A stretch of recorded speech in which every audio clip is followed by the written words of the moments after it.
Lagu ini adalah ungkapan pengalaman hidup kita, bahwa sesungguhnya Tuhan Yesus itu baik dalam hidup kita. Amin. Puji Tuhan. Bapak Ibu, saudara-saudara yang dikasihi oleh Tuhan, dan tentunya kita masih tetap dalam seri yang saya katakan seri pengajaran. Dalam kesempatan ini kita masih tetap akan menyentil atau berbicara tentang gereja atau gereja Tuhan itu. Kita sudah pelajari bersama apa gereja itu. Gereja itu bukanlah gedung. Gereja itu bukanlah organisasi. Tapi gereja itu siapa? Gereja itu adalah setiap orang yang percaya kepada Tuhan. Mari kita membuka ayat itu di dalam 1 Korintus pasalnya yang ke-3 ayatnya yang ke-16 dan 17. Ya, minta tolong dibaca.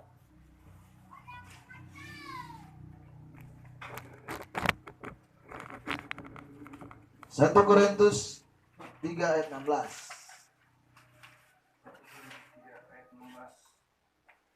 Tidak tahukah kamu bahwa kamu adalah bait Allah dan bahwa Roh Allah diam di dalam kamu? 17. Jika ada orang yang membinasakan bait Allah, maka Allah akan membinasakan dia. Sebab bait Allah adalah kudus dan bait Allah itu ialah kamu. Amin. Di dalam ayat yang sudah kita baca dalam 1 Korintus pasalnya yang ke-3 ayat 16 dan 17 ini, dua kali diungkapkan bahwa bait Allah itu adalah kamu. Jadi gereja yang sesungguhnya adalah siapa? Adalah diri kita sendiri. Jadi katakan kepada dirimu, hai dirimu, hai diriku, kamu adalah bait Allah. Coba kamu malu bilang sana, bilang gua apa diri sendiri malu Reke bagaimana kalau mau bilang ke orang lain? Katakan sama-sama, 1, 2, 3, hai diriku. Ya, hai diriku, kamu adalah bait Allah. Bahkan Alkitab katakan bait Allah yang kudus. Jangan ada orang yang membinasakannya. Sebab jikalau orang itu membinasakannya, akan berlawanan dengan Tuhan pemilik bait Allah itu. Amin. Nah, itulah kita. Gereja yang sudah kita pelajari bahwa gereja juga adalah dalam kata eklesia dibagi dalam dua suku kata. Yang pertama adalah ek, yang kedua adalah kaleo. Ek artinya apa? Dipanggil atau keluar. Kaleo adalah dipanggil. Jadi gereja adalah yang dipanggil keluar. Dipanggil keluar dari mana? Dari kegelapan masuk kepada terangnya yang ajaib. Itulah kita. Itu sebabnya kita bersyukur kepada Tuhan jikalau kita tergolong eklesia itu. Amin. Dan memang berbicara tentang gereja, awalnya kita tahu bahwa gereja adalah gereja mula-mula. Ya. Gereja mula-mula itu muncul ketika Roh Kudus dicurahkan, maka rasul-rasul yang menerima anugerah Tuhan yaitu Roh Kudus dengan penuh keberanian memberitakan Injil. Maka Injil yang mereka beritakan menghasilkan gereja itu, menghasilkan jiwa-jiwa itu. Sehingga semakin hari semakin banyak orang yang percaya kepada Tuhan, yang termasuk gereja itu sendiri. Amin. Dan gereja memang dari awal Alkitab tidak pernah mengajarkan bahwa gereja itu organisasi. Dari awal tidak tercatat bahwa gereja itu organisasi. Jikalau kita belajar dalam Alkitab, Rasul Paulus selalu menuliskan jemaat yang ada di mana surat itu ditujukan. Artinya begini, jikalau jemaat itu ada di Korintus, maka Rasul Paulus akan menyebut jemaat yang ada di Korintus. Jikalau jemaat itu ada di Efesus, maka jemaat itu akan disebut jemaat Efesus. Itu adalah nama-nama daerah atau nama-nama kota. Mungkin kalau di Athens, maka akan disebut jemaat Athens, bukan jemaat GPD Victory Athens. Itulah yang terjadi. Dan yang sesungguhnya bahwa gereja itu bukanlah organisasi. Ya, memang kalau kita belajar sejarah gereja, dari gereja mula-mula muncullah gereja yang namanya gereja Katolik, ya. Gereja Katolik muncul pada abad awal-awal. Maka saya percaya jikalau kita hidup di zaman gereja awal, maka pastilah kita orang Katolik. Karena memang gereja yang ada pada waktu itu hanyalah gereja Katolik. Dan bermuncullah gereja Katolik, bermuncullah juga gereja-gereja yang lain, ya. Dan pada tahun 1000 atau pada abad 15, pada tahun 1500, nah muncullah gereja yang dipelopori oleh Martin Luther. Ya, Martin Luther ini adalah seorang Katolik awalnya. Tetapi ketika dia mempelajari Alkitab, menurut dia banyak hal yang keliru dari ajaran yang di mana gereja awalnya dia ada. Maka dia memprotes beberapa hal yang dia tidak setuju. Ada 95 dalil perihal yang dia tidak setuju dengan ajaran gerejanya yang mulai itu, atau gereja awalnya itu.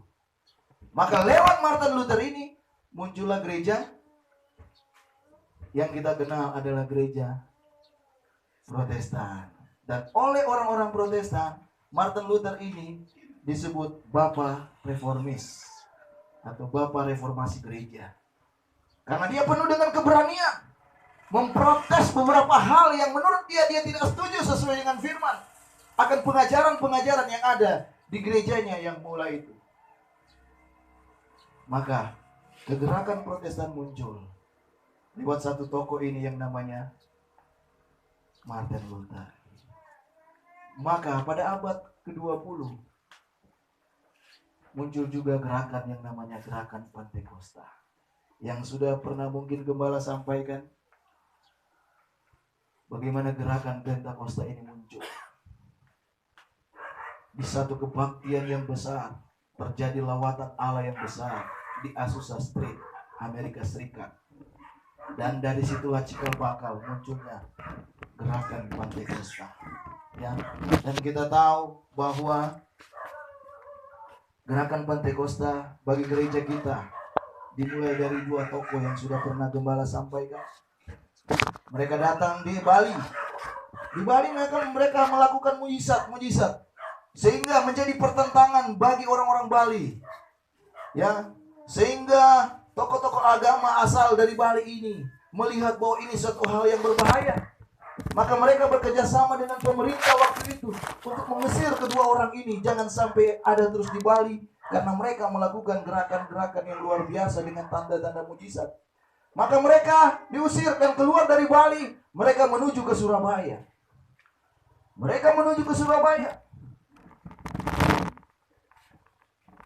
Dan dari Surabaya ini juga mereka banyak melakukan mujizat. Dan di Surabaya dua tokoh ini berpisah. Yang satu pergi ke Batam atau Jakarta, yang satu pergi ke Cepu, ya, masih di dalam lokasi atau area Surabaya, di mana bahwa sesungguhnya ini adalah cikal bakal masuknya juga GPDI di tanah Sulawesi Utara ini. Karena dari Cepu ini ternyata ada orang Sulawesi Utara yang bekerja di Cepu. Karena Cepu ini adalah kota minyak sampai sekarang, ya. Kota minyak di mana ada pegawai di sana orang Sulawesi Utara, ya, yang farmnya sama dengan farm Ibu ini Repi, ya.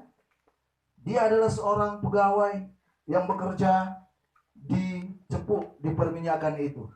Dia bertobat, mendengarkan Injil oleh pemberitaan penginjil ini, sehingga dia dan rekannya yang satunya namanya Tambun datang ke Sulawesi Utara. Mereka melalui Amurang karena di sana ada pelabuhan Amurang. Dan dari Amurang mereka datang ke Lamongan. Dan lahirlah gereja Lamongan pada tahun 1929. Ya. Itu sebabnya kalau orang mau tahu sejarah gereja, belajar di Lamongan, gereja itu, gereja pusat Lamongan, ya. Nah, puji Tuhan, dan sebentar lagi gereja kita akan merayakan 100 tahun masuknya di Indonesia. Ya, karena masuknya di tahun 1921, maka tahun 2021 akan berumur 100 tahun. Dan perayaan itu akan diadakan di Bali. Ya, sudah dipersiapkan. Ya, obornya sudah berjalan. Tapi karena corona, tidak tahu obor itu sekarang sudah di mana. Ya, obor untuk perayaan 100 tahun GPDI masuk tanah atau masuk Indonesia. Itulah gereja, ya, secara organisasi. Tapi kita tahu bahwa sesungguhnya gereja yang sesungguhnya adalah pribadi-pribadi kita. Amin. Pribadi-pribadi kita. Nah, saudara-saudaraku yang diberkati oleh Tuhan, maka tentunya kita yang adalah gereja Tuhan, kita itu punya tugas, punya fungsi. Amin. Katakan sama-sama, saya punya tugas. Karena itu adalah kewajiban kita yang sudah di dalam Tuhan atau sudah menerima anugerah Tuhan. Sudah dikategorikan gereja Tuhan di mana Roh Allah diam di dalam kita. Maka kita pasti mempunyai tugas. Dan secara universal kita sudah tahu apa tugas gereja itu. Amin. Ada 3 fungsi atau 3 tugas gereja yang sudah banyak mungkin kita dengar. Apa tugas gereja itu?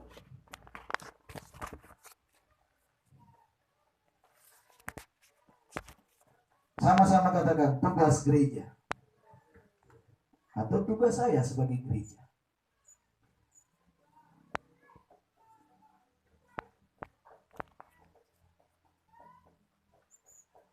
Yang pertama apa? Yang pertama adalah apa?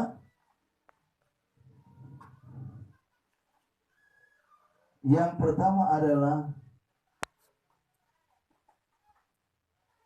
marturia. Apa marturia? Ya, sering terbalik-balik, tapi yang penting 3-nya ada, ya. Habis marturia adalah koinonia.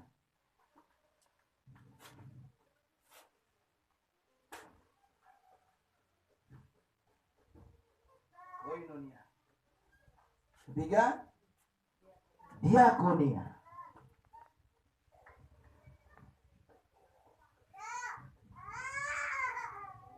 Inilah tugas gereja. Marturia apa?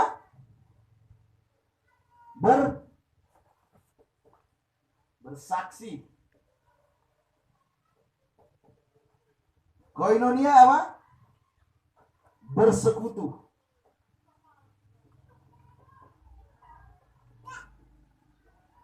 Diakonia adalah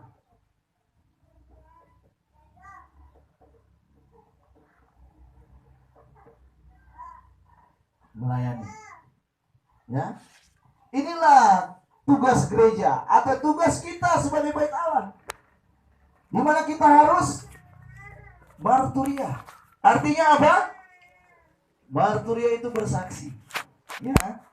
Dalam amanat agung Tuhan Yesus yang sudah kita belajar beberapa hari yang lalu, dikatakan di dalam Markus pasal yang ke-16 ayat 15. Ya, minta tolong dibaca. Markus 15 ayat 15 dan 16, ya. Ini masuk dalam kategori bersaksi.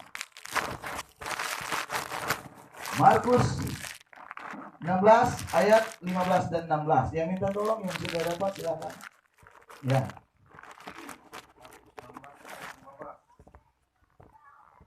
Lalu ia berkata kepada mereka, pergilah ke seluruh dunia, beritakanlah Injil kepada segala makhluk. Siapa yang percaya dan berbakti akan diselamatkan. Siapa yang tidak percaya akan dihukum. Amin. Bersaksi. Jadi ketika kita menjadi gereja Tuhan, maka kita punya tugas sebagai gereja Tuhan. Kita harus bersaksi. Pergilah kamu ke seluruh dunia, beritakanlah Injil. Salah satu hal yang kita harus saksikan adalah Injil. Katakan sama-sama, Injil. Injil itu apa? Injil itu adalah kabar baik dari Tuhan. Dan itu yang harus kita beritakan. Kabar baik itu apa? Kabar baik itu adalah bahwa keselamatan sudah ada di dalam Yesus. Jadi barang siapa yang percaya kepada Yesus, dia akan diselamatkan. Itulah kabar baik yang harus kita beritakan. Bahkan setelah itu kita harus melakukan apa yang menjadi tugas kita. Ya, setelah kita memberitakan Injil dan mereka yang percaya Injil, mereka juga harus wajib melakukan tugas mereka, yaitu bersaksi. Amin. Kata marturia ini, saudara, dasar katanya sebenarnya ini.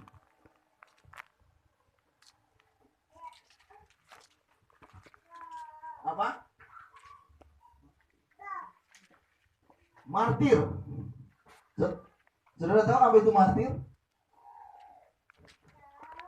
Mati dalam penderitaan. Apa orang dia bilang, oh ada mati martir dia. Ya, mati karena membela kebenaran. Mati karena memberitakan Injil. Itulah martir. Jadi kalau kita bersaksi memang kadang-kala sakit. Ya, ini kira betul kok. Joget 1 jam lagi masaksian kita. Nah, mereka tuh pernah dengar bahwa itu. Kiko, joget jam lagi sakit. Padahal yang orang beritakan sebetul-betul. Mari orang tidak percaya. Beritakan saja. Amin. Karena yang membela kita adalah Tuhan. Amin. Beritakan saja. Memang sakit menjadi pemberita Injil, saudara. Sakit untuk menjadi saksi. Mungkin hati kita disayat-sayat, disinggung segala macam. Apalagi kalau kita mau dengar dulu kesaksian para gembala-gembala dulu, para pendeta-pendeta dulu, bagaimana orang bersaksi. Waduh, diejek, ya, apalagi di gereja kita. Oh, kenapa ke gereja pakai nyamuk saudara? Nah, ya, kenapa kita orang sedikit ketawa, sedikit menangis, ya, itu orang ke gereja, ya. Kadang-kadang kita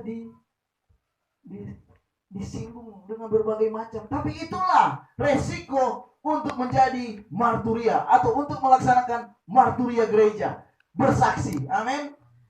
Mungkin kita tidak mati martir, tapi disinggung dengan segala macam. Ya. Padahal kita tulus memberitakan keselamatan itu kepada orang. Katakan amin. Jadi bersaksi, saudaraku, ya. Karena itu tugas kita.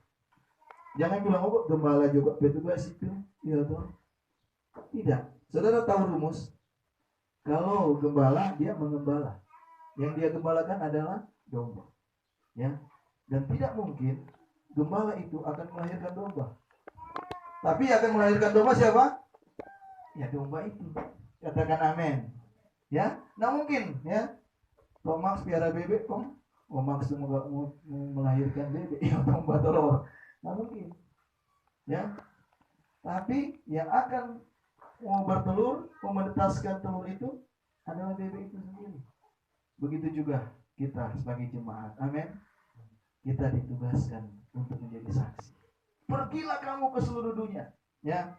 Saya pernah waktu di Jakarta oleh sebuah sekolah yang terkenal di Jakarta mengundang saya menjadi pembicara. Mereka mengadakan retreat, ya. Dan saya mengambil tema tentang bersaksi. Pergilah kamu ke seluruh dunia, beritakanlah Injil. Ada yang bertanya, Kak, kalau dulu Jakarta kan biar gembala dong panggil Kak, ya. Kak, saya ingin bertanya, bagaimana mau pergi ke seluruh dunia? Ya, ongkos saja tidak ada. Bagaimana mau jadi saksi? Dunia yang dimaksudkan di sini, ya, bukanlah berarti dunia di mana kita harus pergi ke Amerika, pergi ke Ethiopia. Dunia juga ini bisa berbicara. Dunia di mana kita ada, disitulah dunia kita untuk menjadi saksi. Amin. Jikalau engkau ada di sekolahmu, engkau jadi saksi di sekolahmu, itulah duniamu. Jikalau engkau ada di pekerjaanmu, engkau harus jadi saksi di pekerjaanmu, itulah duniamu. Disitulah dunia di mana Tuhan telah mengutus engkau. Amin. Engkau ada di keluargamu, disitulah dunia Tuhan mengutus engkau untuk menjadi saksi. Katakan amin. Nggak perlu harus ke seluruh dunia. Karena dunia di mana kita ada, atau di mana kita ada sekarang ini, disitulah dunia kita untuk kita bersaksi. Amin. Walaupun harus mengalami apa yang namanya martir, sama dengan penderitaan. Jangan kamu bersaksi satu orang sotolak, aduh, susah jadi, jangan. Memang harus alami, ya toh. Baterai satu kali bersaksi semua nangis. Atau kalau kami anak-anak sekolah kita, baterai utus, so pulang, gitu toh. Karena banyak teman-teman saya berutus so pulang, nggak mampu balik di sekolah. Ya, bagaimana martir itu harus terjadi? Ya, karena percaya di balik penderitaan ada kemuliaan yang Tuhan sediakan bagi kita. Amin. Itu sebabnya dalam memberitakan Injil maju. Jangan pantang mundur. Haleluya. Yang penting yang kita bicarakan adalah dasar akurat dari firman Tuhan. Amin. Walaupun itu digoyang. Ya, kadang-kadang kita bicarakan ini dong goyang. Tidak. Yang penting kebenaran selalu akan muncul. Amin. Katakan sama-sama. Kebenaran akan selalu muncul. Jadi tidak usah takut. Ya. Orang menutupi kebenaran itu pasti akan muncul. Amin. Jangan takut. Karena kebenaran pasti akan muncul. Akan kelihatan. Jangan ditutupi dengan segala hal. Ya. Maka apa tugas pertama kita? Marturia. Katakan sama-sama. Marturia. Yang kedua, apa tugas kita? Adalah koinonia. Koinonia ini bersekutu. Bersekutu denganmu. Amin. Gimana lagu itu ya?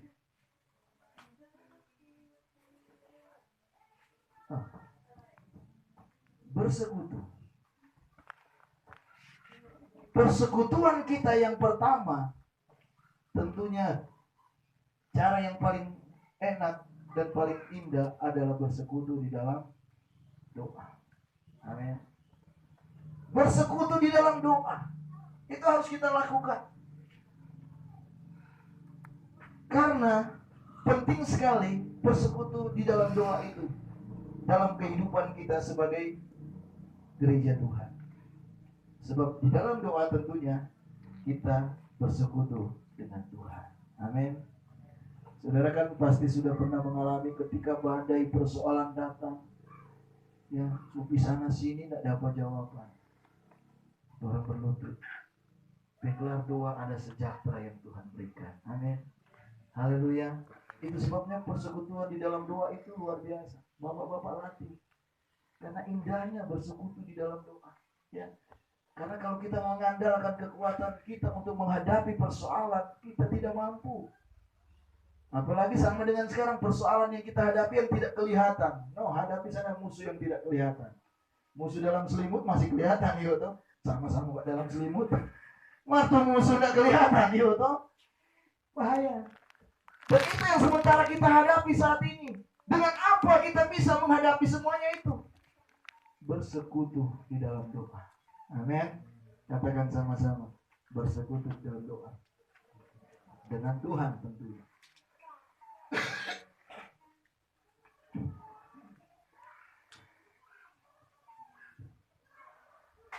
Di dalam doa. Yang kedua, bersekutu bersama-sama.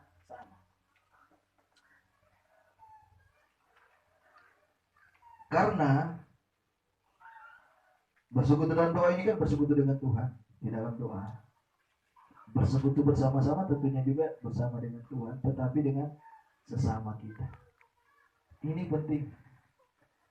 Karena wujud nyata dari persekutuan kita dengan intim dengan Tuhan itu pasti menghasilkan persekutuan kita dengan sesama. Amin. Jangan ada orang kok bilang yang penting kok ada yang Tuhan. Salah juga. Padahal bersekutu bersama-sama itu juga adalah maunya Tuhan.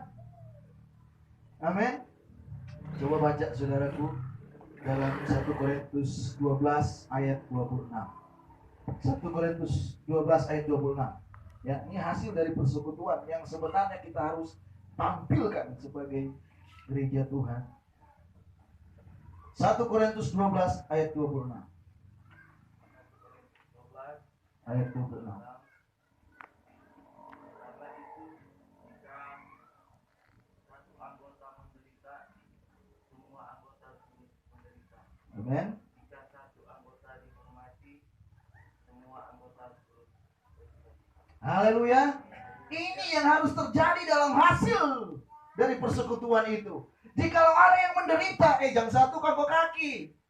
Sebagai sesama umat Tuhan, jikalau ada yang menderita, yang tertawakan, bantulah dia. Bahkan Alkitab mengatakan turutlah menderita dengan dia.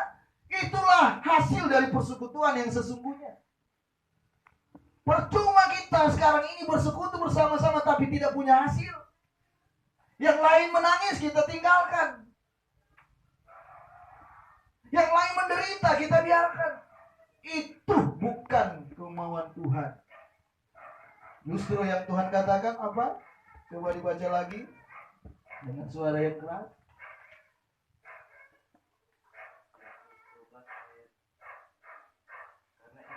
Karena itu jika satu anggota menderita, semua anggota turut menderita.